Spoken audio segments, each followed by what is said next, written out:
Beberapa waktu lalu, Direktorat Reserse Kriminal Khusus Polda Jawa Tengah membongkar praktik produksi televisi yang menggunakan bahan bekas tabung komputer. Diketahui buatan MK adalah tamatan SD dan hasil kreativitasnya mampu merakit barang-barang bekas menjadi barang bernilai jual dan juga mempunyai manfaat. Namun justru menjadikannya mendapatkan buih. Lalu bagaimana seharusnya pemerintah menyikapi hal tersebut dan bagaimana seharusnya pemerintah memberikan ruang kepada anak bangsa untuk menciptakan kreativitasnya? Kita akan menyimak bersama pakar dan konsultan hak kekayaan intelektual Ibu Risa Amrikasari. El Sinta Semarang News and Talk.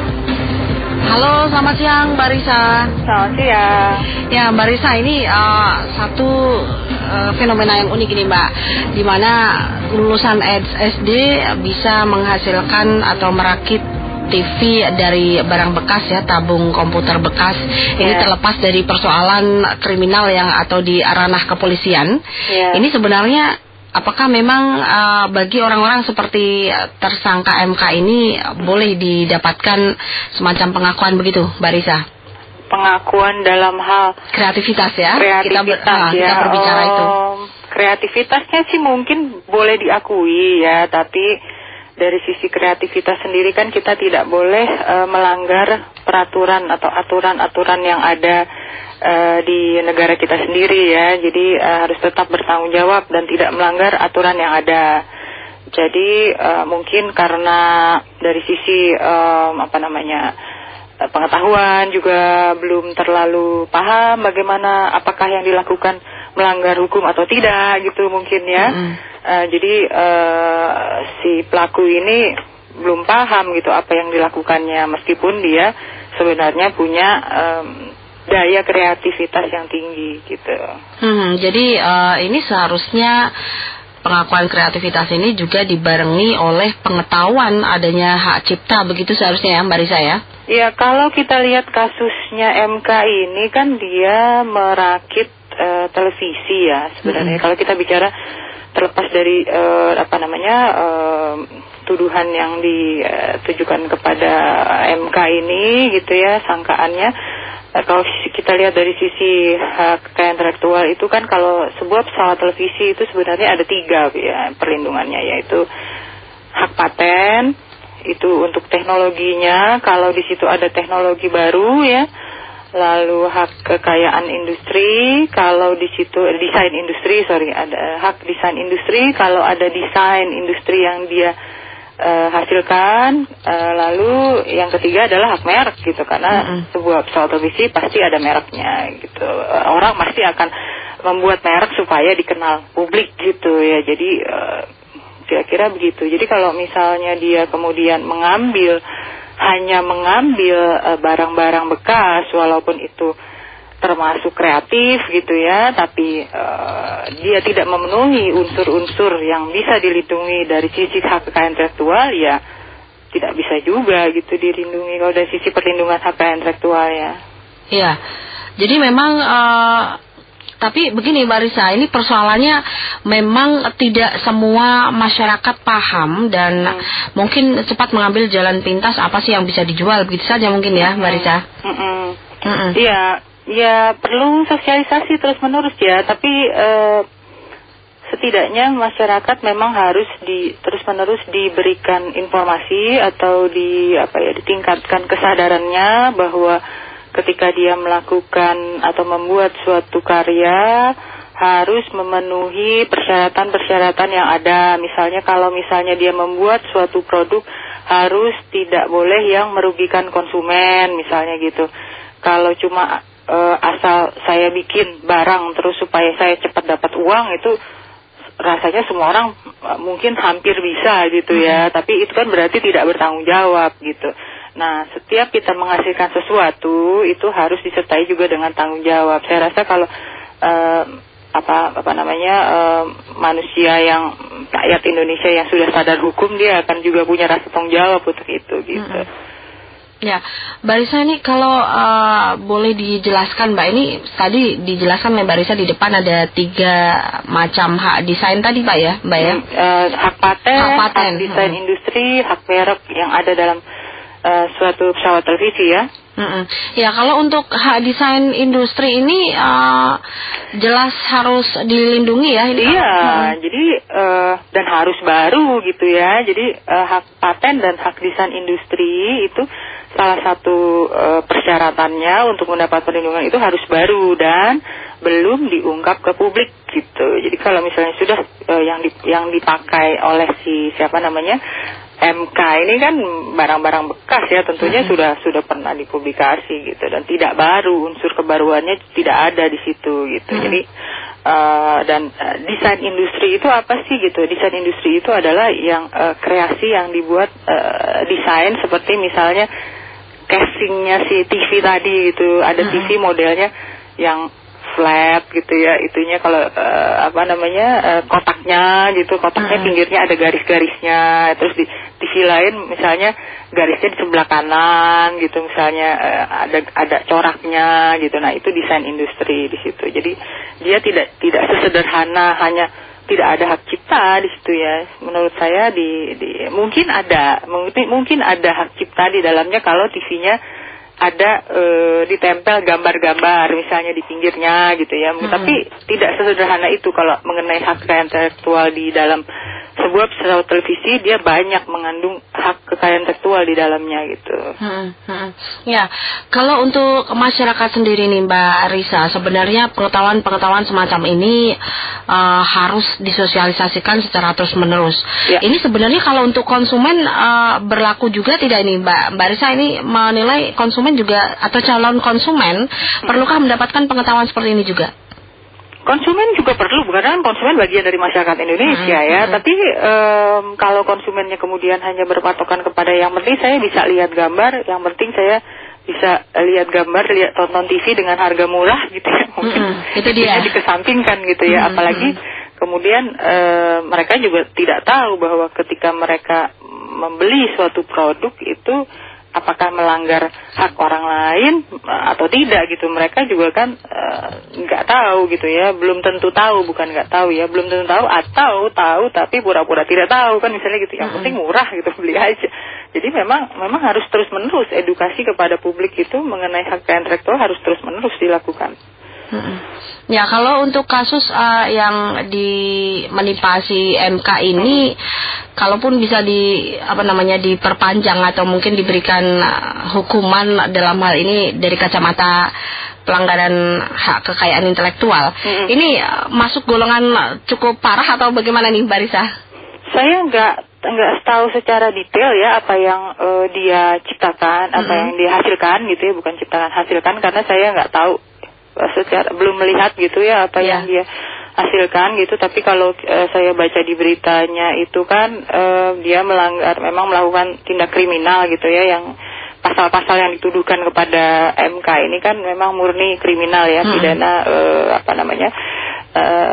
pasal tentang undang-undang perindustrian dan tentang perlindungan konsumen gitu ya, cuma dari sisi itu. Tapi kalau dari sisi perlindungan hak kekayaan intelektual memang tidak ada yang bukan mempermasalahkan, karena memang mungkin produknya memang tidak dapat juga dilindungi oleh hak kekayaan intelektual dari sisi perlindungan haki gitu ya. Dan mungkin juga ketika dia misalnya dari sisi merek gitu ya, dia menempelkan merek asal-asalan gitu ya.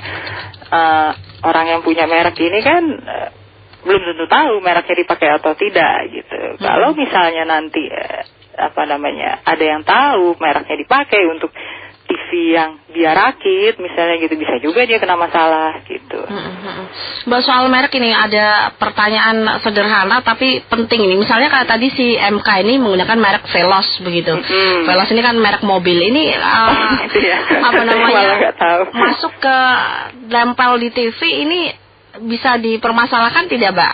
Apakah harus linear mobil dengan mobil? Oh enggak. Jadi sini kalau misalnya merek ya di kelas yang berbeda terus mereknya sama, selama yang punya mereknya, misalnya merek apa tadi? Veloz.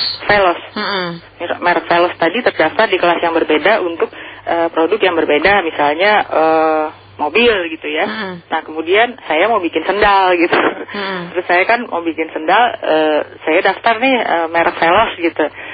Di kelas yang berbeda dengan produk yang berbeda bisa gitu. Tapi Bisa, asal selama ya merek tadi belum juga didaftar oleh orang lain. Kalau misalnya merek sendal tadi sudah ada yang punya, ya saya nggak bisa, tentu akan ditolak oleh Dirjen HKI. Oh begitu ya, jadi tidak dengan kelas yang sama ya? Iya, tidak dengan kelas yang sama. Baik, kita mengundang pendengar dan sudah ada Bu Arni di Semarang ini terkait dengan persoalan hak paten dan lainnya. Nanti Mbak Rika, Mbak Risa boleh menanggapi ya. Ada Bu Arni di Semarang, kita sapa dulu ya. Iya. Bu Arni, selamat siang. Bu Arni? Halo Bu Arni? Ya, Bu Arni? Bu Arni akan mau bertanya atau menyampaikan pendapat. Bu Arni silakan. Dua-duanya ya Mbak Retno ya. Oh baik, silakan Bu Arni. Pertama begini Bu, jika kasusnya seperti ini, ada orang kreatif yang memang tamatan SD, kemudian ternyata dia di penjara hanya gara-gara kasus seperti ini, apa memang harus orang-orang yang lulusan perguruan tinggi baru akan diakui untuk karyanya, seperti itu Ibu ya? Terus kemudian di sini setelah adanya kejadian seperti ini, ada tindakan nggak Bu untuk sosialisasi, misalnya seperti tadi, mungkin dia belum tahu kalau memang dia berbuat seperti itu ada dampaknya terhadap orang lain. Hanya itu aja sih Bu. Ya, jadi pertanyaan pertama, apakah kreativitas itu hanya milik oleh orang-orang berpendidikan tinggi atau bagaimana Bu Arni? Iya, seperti itu. Jadi kan ini dilihat dari segi pendidikannya, dia hanya lulusan seorang sekolah dasar, tamatan sekolah dasar, kemudian dia bisa berkarya, tetapi hanya karena lulusan seperti itu dia langsung dianggap karyanya tidak bisa, kemudian dia dipenjarakan atau seperti itu Ibu ya. Apakah memang harus orang-orang yang memiliki ijazah perguruan tinggi, kemudian baru karyanya akan diakui seperti itu? Baik, Bu Arni, terima kasih untuk pertanyaannya. Silakan Mbak Risa ditanggapi. Oke, terima kasih Bu Arni pertanyaannya. Jadi kalau menurut saya kita tidak bisa melihatnya hitam putih seperti itu gitu. Jadi kalau misalnya perguruan tinggi baru diakui, tamatan SD seperti MK tidak bisa diakui gitu. Jadi melihatnya harus seperti ini, bukan harus seperti ini ya. Kalau menurut saya melihatnya tuh begini. Jadi ketika dia menghasilkan suatu karya, tentunya dia bukan suatu proses yang pendek ya. Ketika dia memasarkan produknya, kita juga tidak pernah tahu bagaimana proses itu sampai kemudian pihak kepolisian bertindak untuk memproses ini gitu ya. Kita juga hanya baca di berita dan tidak tahu apakah di balik itu atau dalam perjalanannya ada konsumen yang merasa dirugikan, kemudian mengadu merasa dirugikan, kok saya beli TV ini baru berapa hari sudah rusak, ketika ini rusak kok orangnya nggak mau bertanggung jawab, malah ya sudahlah, orang ini asumsi aja ya, ini ceritanya misalnya gitu, ya udahlah membelinya murah kok mau awet gitu misalnya gitu ya. Jadi ini bukan suatu proses yang pendek, jadi tidak bisa dilihat hitam putih bahwa yang hanya tamatan SD kok tidak dihargai kreativitasnya gitu ya. Kan kita juga bisa melihat gitu ya, kalau misalnya orang hanya ngumpulin barang bekas terus ditumpuk-tumpuk, terus mentang-mentang dia SD terus harus, jadi kita harus bilang itu bagus gitu, padahal kan belum tentu seperti itu. Ada orang yang memang tidak sekolah sama sekali, tapi dia bisa menghasilkan suatu karya atau lukisan yang bagus sekali gitu ya. Ada orang yang mohon maaf misalnya dia cacat gitu ya, tapi dia bisa melukis dengan bagus sekali gitu ya, dengan kakinya gitu ya.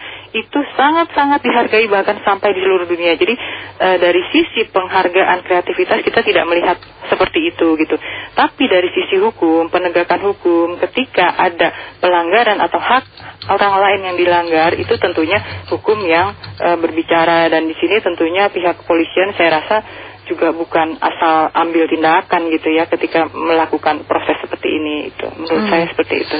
Kalau melihat momentumnya nih Mbak Risa, dengan adanya penangkapan tersangka, meskipun tadi dikatakan oleh Polda ini tidak ditahan karena kooperatif begitu, momentum ini mungkin tepat Mbak Risa untuk memberikan penegasan penyuluhan terutama di kawasan sekitar, Mbak. Ini biasanya. Oh iya, bagus sekali itu bagus sekali. Menurut saya momentumnya tepat sekali ya. Kalau misalnya ada seperti ini, misalnya kan apalagi Polda juga mengatakan tidak ditahan gitu ya, mungkin akan ada proses-proses selanjutnya juga kan, masih berjalan gitu ya. Terus kemudian ada lebih dari pihak pemerintah kemungkinan dengan adanya ini lebih terbuka matanya, oh banyak masyarakat yang belum paham nih gitu ya, bagaimana menyalurkan kreativitas mereka, ide-ide kreatif mereka. Ayo yuk kita buat suatu program atau apa untuk membuat mereka lebih paham gitu. Itu bagus sekali menurut saya.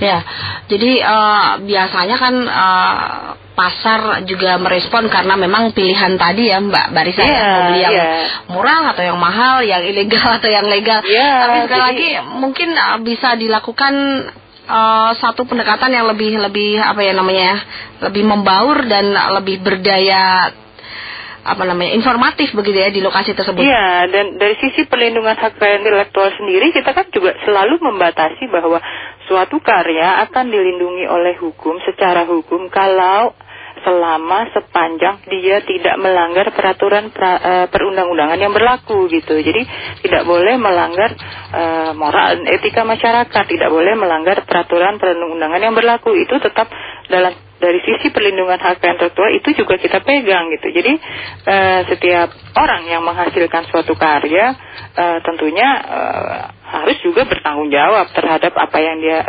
hasilkan gitu. Dan kalau hanya berpikirannya uang saja gitu tanpa memikirkan misalnya ada problem di dalam karya yang dihasilkan, apalagi ini mengarah ke teknologi yang dinikmati oleh orang meskipun orang bayarnya murah gitu, yang menciptakan yang menghasilkan juga dapat uang gitu ya. Sama-sama tahu lah gitu bahwa kalau barang murah ya jangan berharap awet gitu misalnya. Ya tetap saja gitu di situ ada sisi di mana seseorang kita tidak bisa menyamaratakan bahwa seseorang akan puas gitu ya. Tetap aja di situ nanti akan timbul resiko-resiko bahwa ada yang tidak puas, kemudian ini dari sisi perlindungan konsumen, saya sebagai konsumen saya kan pembeli gitu, saya tidak terlindungi dong hak saya gitu, saya protes gitu misalnya. Ya, Mbak Risa, ini ada satu pertanyaan dari pendengar melalui SMS kami di 0811806543. Apakah hak paten itu harus dimiliki oleh para penjual atau produsen dari Pak Nalang di Kabupaten Semarang ini? Produsen atau penjual begitu ini SMS-nya. Mungkin memang masih membutuhkan penjelasan lebih lanjut ini Bu Risa, mungkin bisa dijelaskan. Jadi gini, hak paten itu ya adalah hak yang timbul dari suatu invensi teknologi. Jadi ketika seseorang melakukan penemuan gitu ya, penemuan yang berupa suatu teknologi kegiatan pemecahan masalah gitu, spesifik dia di bidang teknologi. Misalnya contoh sederhananya, nggak usah kita ngomongin soal TV ya, misalnya kita ngomong soal kalau kalau kita lihat tuh di Jepang ada itu ya, ada orang yang kalau kepanasan bisa pakai payung yang payungnya kayak topi gitu. Ya gitu ya, itu salah satu contoh paten gitu. Jadi seperti itu. Jadi si inventor tadi adalah penemunya tadi yang harus memiliki, bukan harus sih sebenarnya, seharusnya gitu ya, idealnya mendaftarkan hak patennya gitu. Tapi kalau orang mau mendaftarkan hak paten ada syarat-syaratnya. Nah, jadi syarat-syaratnya itu adalah dia tidak boleh dulu mengumumkan kepada publik gitu. Jangan dulu karena dia harus baru gitu. Jadi nggak boleh misalnya saya menghasilkan teknologi ini nih gitu.